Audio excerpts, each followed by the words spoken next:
प्रेम सिंह जी अयोध्या जी से। राधे। जय श्री कृष्णा महर्षि। महर्षि, प्राण प्रतिष्ठा के उपरांत श्री राम जी की जो प्रतिमा स्थापित हुई थी वो दिव्य और सजीव हो गई। ये सजीवता का कारण क्या है? देखो, एक तो हमारे शास्त्रों में मंत्रों में बड़ी सामर्थ्य है। जब मंत्रों का ज्ञाता उस श्री विग्रह में भगवान का आवाहन वेद मंत्रों से, वेद किसी के द्वारा रचित नहीं है, ये अपौरुषेय है, स्वयं भगवान वेद के रूप में प्रकाशित है। तो जो मंत्र वेत्ता, त्रिकाल संध्या करने वाला, ब्रह्मणत्व से युक्त, जब ब्रह्म ऋषि आवाहन करता है मंत्र से, तो भगवान जो सर्वत्र विराजमान है वो वहाँ प्रकाशित हो जाते हैं। हृदय में भगवान सबके विराजमान है ना, पर प्रकाशित तो नहीं है ना। और जहाँ मंत्र जपे आप, तो हृदय में भगवान प्रकट हो जाते हैं, मंत्र का प्रभाव। अब वो विग्रह तो पाषाण का प्रकट में दिखाई दे रहा है, अष्टधातु का प्रकट में दिखाई दे रहा है, या चित्रपट दिखाई दे रहा है। जहां भावपूर्वक मंत्रों का उच्चारण किया गया तो भगवान वहीं प्रकट हो गए। मंत्रों में बड़ी सामर्थ्य है। जब जन्मेजय जी को ये पता चला कि हमारे पिता को मारने वाला ये तक्षक सर्प अभी भी जीवित है और पिता हमारे पधार गए, तो धिक्कार हमारे जीवन को, अगर वो जीवित रह जाए तो मैं सर्पेष्ठी यज्ञ करूंगा और उसका आवाहन करके यज्ञ में भस्म करूंगा। तुम्हें मंत्रों के प्रभाव की बात बता रहे हैं तो समझ जाओगे। बड़े बड़े ब्रह्म ऋषियों ने मिलकर सर्पेष्ठी यज्ञ की, उसमें सर्पों के नाम लेकर आहुति दी जाती थी। जब ये पता चला तक्षक नाग को, तो देवराज इंद्र उसके मित्र थे, तो देवराज इंद्र के सिंहासन के पावे में लिपट गया हो कि मेरी रक्षा करो। जन्मेजय जी ने कहा कि हजारों फड़ वाले सर्पों को तो भस्म होते हुए मैं मंत्र से देख रहा हूं, जे भी जिस सर्प का नाम लिया जाए स्वाहा, सीधे आके यज्ञ कुंड में भस्म हो जाए। हजारों सर्प, लाखों सर्प, बड़े बड़े विशाल, ये तक्षक क्यों नहीं आया? तो उनका महाराज, तक्षक इसलिए नहीं आ सकता कि देवराज इंद्र के सिंहासन के पावे में लिपटा है।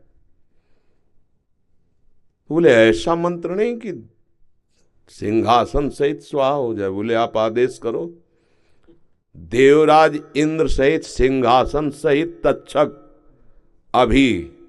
तो उनका हमारा आदेश है, यजमान का आदेश। मंत्रवेत्ता ब्रह्म ऋषियों ने जे ही मंत्र पढ़ करके, तो देवराज इंद्र तो कूद गए सिंहासन से, पर सिंहासन में लिपटा हुआ तक्षक ऐसे मड़रा रहा था।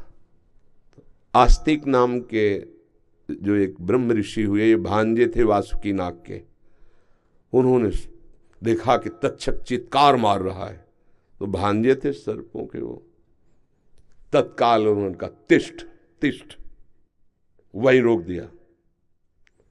और जन्मेजय जी से कहा कि मैं भिक्षा मांगने आया हूं यज्ञ में, और मांगने वाले को यज्ञ में ना नहीं कहा जाता, ये आहुति मुझे प्रदान कर दो। वैसे यज्ञ बंद हुई। देवराज इंद्र सहित स्वाहा, अगर वो रोक ल देते, ल कूद ले जाते उसी में। द्रोणाचार्य जी ने मित्रता की द्रुपद से, तुम्हें मंत्रों की बात, द्रुपद से, द्रुपद जी ने कहा कि जब मैं राजा बनूंगा और कभी आपको आवश्यकता हो तो आप आ जाना, क्योंकि आप ब्राह्मण हैं, ब्रह्म ऋषि हैं, और मैं राजकुमार हूं। दोनों गुरुकुल में पढ़ते थे। बिल्कुल सारांश में बता रहे। द्रुपद राजा बने पांचाल देश के। अब महाराज को जब अश्वत्थामा प्रकट हुए द्रोणाचार्य के, तो आवश्यकता बढ़ी, तो उनको याद आया मेरा मित्र राजा द्रुपद। तो वहां गए द्रोणाचार्य जी और कहा मित्र पहचाने? तो उनका भिक्षुक होकर मेरे को मित्र बोलता है। तो उनका मैं द्रोणाचार्य हूं। बोले हाँ, तो क्या हुआ, है तो भिक्षुक ही, तो मुझे मित्र कैसे कह सकता है? बोले गुरुकुल में हमारी आपकी मित्र, वो गुरुकुल था, इस समय मैं राज सिंहासन पर बैठा हूं और तुम बोलो क्या चाहिए, भिक्षा के रूप में ले सकते हो, मित्र कैसे बोल सकते हो? तो उनका नहीं, फिर नहीं, अब मैं तुम्हें दिखाऊंगा कि मैं कैसा भिक्षुक हूं।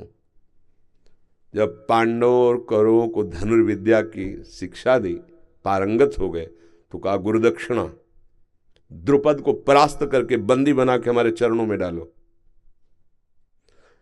कौरवों की तो सामर्थ्य नहीं रही, वो परास्त हो गए द्रुपद से। पर अर्जुन, उन्होंने कहा गुरुदेव ये गुरुदक्षिणा अभी कुछ ही क्षणों में, दिव्यास्त्रों के ज्ञाता और पांचों भाई केवल, कोई सेना नहीं, परास्त करके द्रुपद को बंदी बना के डाल दिया द्रोणाचार्य के चरणों में।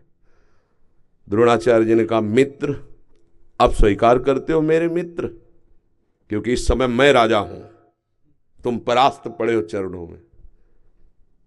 तो हाथ जोड़कर खड़े हो, बोले अभी सर कटवा सकता हूं तुम्हारा, पर नहीं, मैंने तुम्हें मित्र कहा है, जाओ राज्य करो, पर भिक्षुक मत समझो। आज से आधे राज्य का कर हमारे घर भेजवाओगे और राजा तुम बनोगे। द्रुपद को बहुत अंदर क्रोध हुआ, पर स्वीकार कर लिया सब कुछ। अब वो इस बात में खोज रहे थे कोई मंत्रवेत्ता मिले जो द्रोणाचार्य का सर काटने वाला पुत्र पैदा कर सके। तो जब ऐसी बात करते तो ब्रह्म ऋषि जन ना कर देते। दो ऐसे ब्राह्मणत्व से युक्त मिले जिन्होंने तो यज्ञशाला से द्रोणाचार्य जी के वध का संकल्प करके हवन करने से दृष्टद्युम्न पैदा हुआ, द्रौपदी जी पैदा हुई। सुना है आपने? मंत्रों में इतनी सामर्थ्य है। फिर भगवान, वेद तो स्वयं भगवान का स्वरूप है, और उन मंत्रों का जो उच्चारण करके आवाहन किया जाता है तो निश्चित भगवान उस विग्रह में प्रकाशित हो जाते हैं। मंत्रों में बड़ी सामर्थ्य है। ये लाला बाबू हमारे वृंदावन के महान संत हुए, पहले बहुत बड़े सेठ कलकत्ता के थे। तो उन्होंने श्री राधा मोहन चंद्रमा नाम के ठाकुर जी विराजमान किए। तो जब प्राण प्रतिष्ठा हुई तो परीक्षा के लिए मक्खन ऐसे रखा तो पिघल कर बहने लगा, क्योंकि ताप तभी होगा जब प्राण प्रतिष्ठित। ऐसे मंत्र से भगवान, और दूसरा भाव, महापुरुषों का भाव और मंत्र, दो से भगवान जहां चाहो वहां प्रकट कर लो। ते समाज गिरजा में रहेऊ, अवसर पाए बचन एक कहऊ, हरि व्यापक सर्वत्र समाना, और प्रेम ते प्रकट होए मैं जाना। यदि मंत्र नहीं आता तो प्रेम हो तो भगवान प्रकट हो जाएंगे, नहीं तो मंत्रवेत्ता। अब जैसे प्रेम, प्रेमी जन भगवान की छवि को लिए, विग्रह को, और छाती से लगा लिए, और भाव में तो प्राणों से प्राण, हृदय से भगवान, बिल्कुल प्राण प्रतिष्ठा हो गए।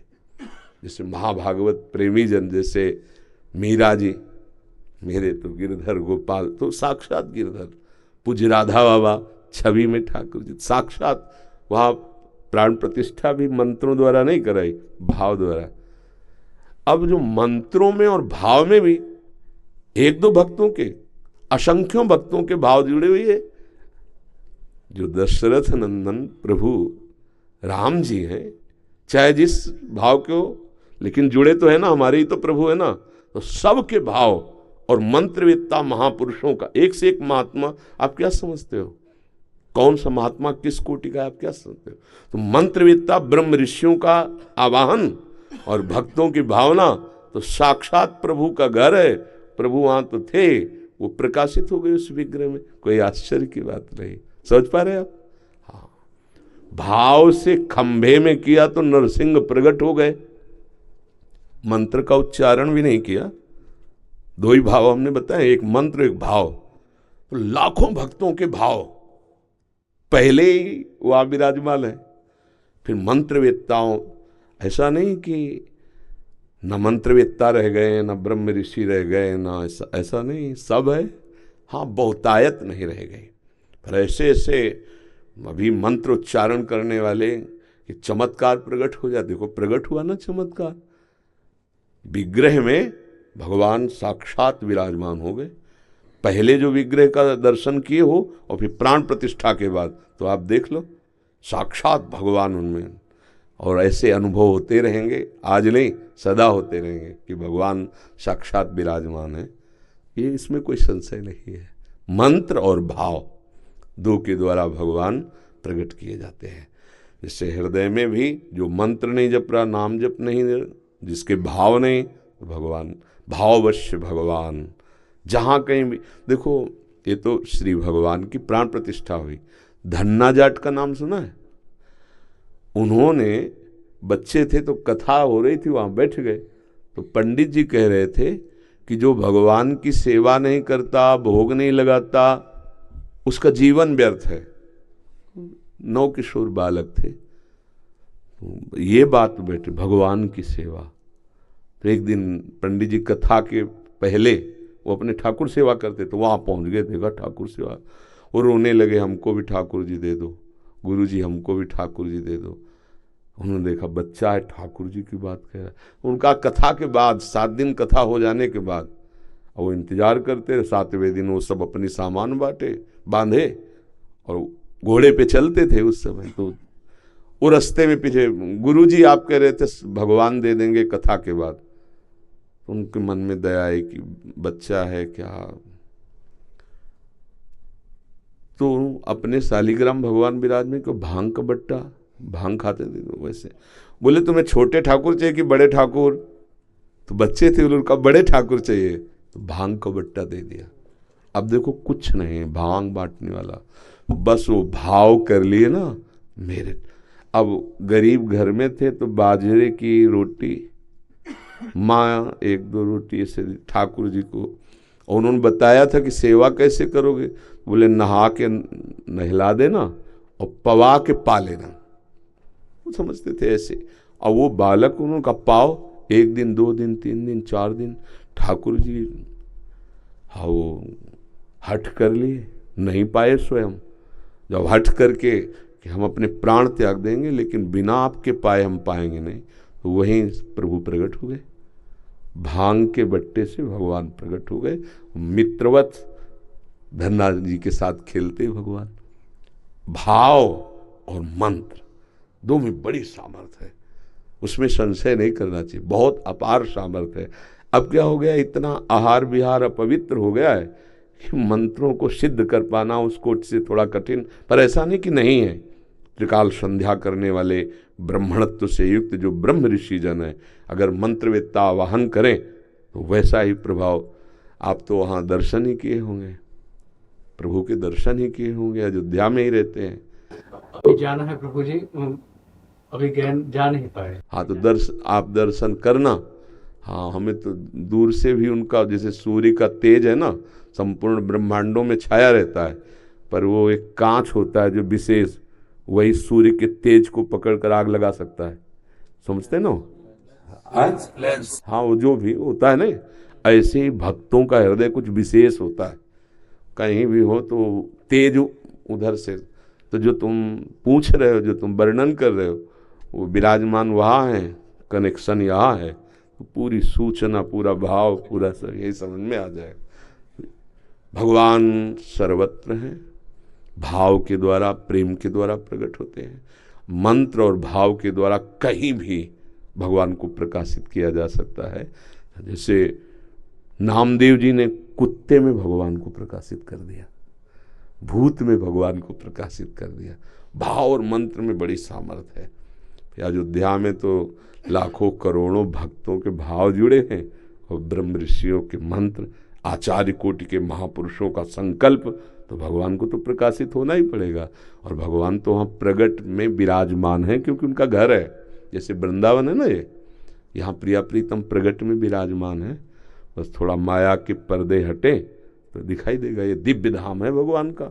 वृंदावन धाम प्रेम धाम, तो अवध धाम, जैसे यहाँ कृष्ण जन्म का स्वरूप मथुरा, तो राम जी के जन्म का स्वरूप अवध, और ये लीला विहार स्थली प्रिया प्रीतम की प्रेम धाम है। बड़े भाग्यशाली जन हैं जो भगवान के नाम रूप लीला धाम से जुड़े हुए हैं, अपनापन किए हुए हैं। ये यहाँ भी भगवान है, बस यहाँ के भगवान प्रकट हो जाए, निहाल हो जाए। यहीं के भगवान को विशेष प्रकट करने के लिए हम सब जगह जाकर दर्शन करते हैं, भावना करते हैं, पर यहाँ के भगवान प्रकट हो जाए तो फिर एक दृष्टि बदल जाती है। सिय राम मैं, अब देखो दृष्टि बदल गई। सब जग जानी, उसे न स्त्री दिखाई दे रहा न पुरुष दिखाई दे रहा। यहाँ भगवान प्रकट होने पर सब प्रभु अपने आराध्य देव। जड़ चेतन जग जीव जत सकल राम मैं जानी, ये यहाँ के भगवान प्रकट होने पर न जड़ है न चैतन्य, एकमात्र प्रभु। कैसा परमानंद होता होगा उन महाभागवतों को जो सब में भगवान का दर्शन करें। जैसे मंदिर में जाके दर्शन करते हैं, ऐसे सबके हृदय मंदिर में भगवान विराजमान। पर्दा हटा माया का तो भगवान सबके अंदर बैठे उस महापुरुष को दिखाई देते हैं। भाव और मंत्र में अपार सामर्थ्य है, इसमें कभी संशय न करें। ठीक है।